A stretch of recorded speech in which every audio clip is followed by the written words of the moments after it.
നബി സല്ലല്ലാഹു അലൈഹി വസല്ലം തങ്ങളുടെ ശരീരം മണ്ണു തിന്നുകയില്ല എന്ന ഹദീസ് കാണാം. ഇന്നല്ലാഹ ഹറമ അലൽ അർളി അൻ തഅകുല അജ്സാദൽ അംബിയാ.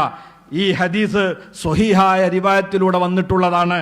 അത് അൽബാനി പോലും സ്വഹീഹാണെന്നൊരിടത്ത് പരാമർശിച്ച ഹദീസാണ് ഈ ഹദീസ്.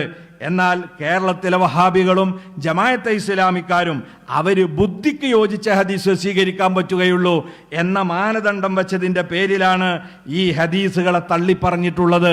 നിങ്ങൾ നോക്കൂ, ജമാഅത്തെ ഇസ്ലാമിയുടെ പ്രബോധനം അത് എഴുതുകയാണ്: പ്രവാചകന്മാർക്ക് മരിക്കാമെങ്കിൽ അവരെ മൃതദേഹങ്ങൾ മണ്ണിൽ മറമാടുകയും ചെയ്യാമെങ്കിൽ പിന്നെ ആ ജഡങ്ങൾ മണ്ണിൽ ചേരാതെ ഇരിക്കുന്നതിൽ എന്തെങ്കിലും പ്രത്യേക ഗുണമുണ്ടെന്ന് തോന്നുന്നില്ല.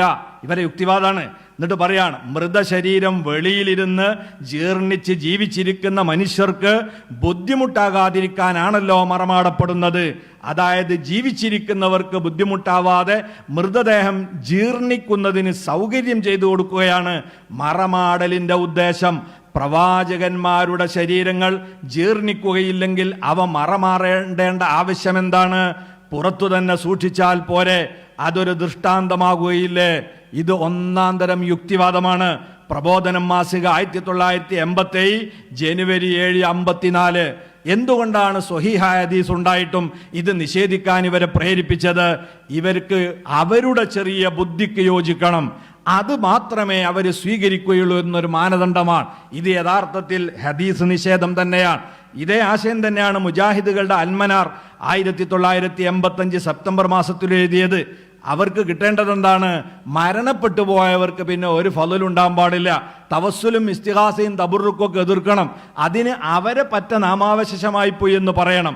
ഇതിലെഴുതുകയാണ്, ഖബറുകളിൽ ജീർണിച്ച ജഡങ്ങളായി മാറിയ ആ പുണ്യാത്മാക്കൾക്ക് എങ്ങനെയാണ് മറ്റുള്ളവർക്ക് ഗുണവും ദോഷവും ചെയ്യാൻ കഴിയുക?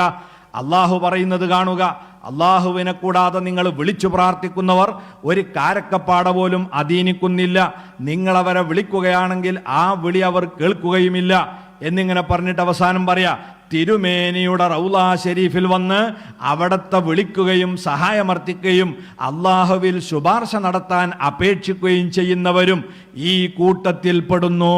അപ്പം നബി സല്ലല്ലാഹു അലൈഹി വസല്ലം അടക്കമുള്ളവർ ജീർണിച്ച് ഒരു ഉപകാരവും ചെയ്യാതെ കിടക്കുകയാണ് എന്ന് അവർ വിശ്വസിച്ചതുകൊണ്ടാണ് ഇത്തരത്തിലുള്ള ഹദീസുകളെ അവർക്ക് നിരാകരിക്കേണ്ടി വന്നിട്ടുള്ളത്. അപ്പൊ ഖുർആനിന് എതിരാണ്, ബുദ്ധിക്കെതിരാണ്, ശാസ്ത്രത്തിനെതിരാണ് എന്ന കാരണങ്ങൾ വെച്ചുകൊണ്ട് ഹദീസ് നിഷേധിക്കുന്ന സ്വഭാവം ഇന്നും നമുക്കിടയിലെ ബിദഈ പ്രസ്ഥാനക്കാരായ വഹാബികൾക്കും മൗദൂദികൾക്കും ഇടയിൽ നമ്മൾ വ്യാപകമായി കാണുകയാണ്.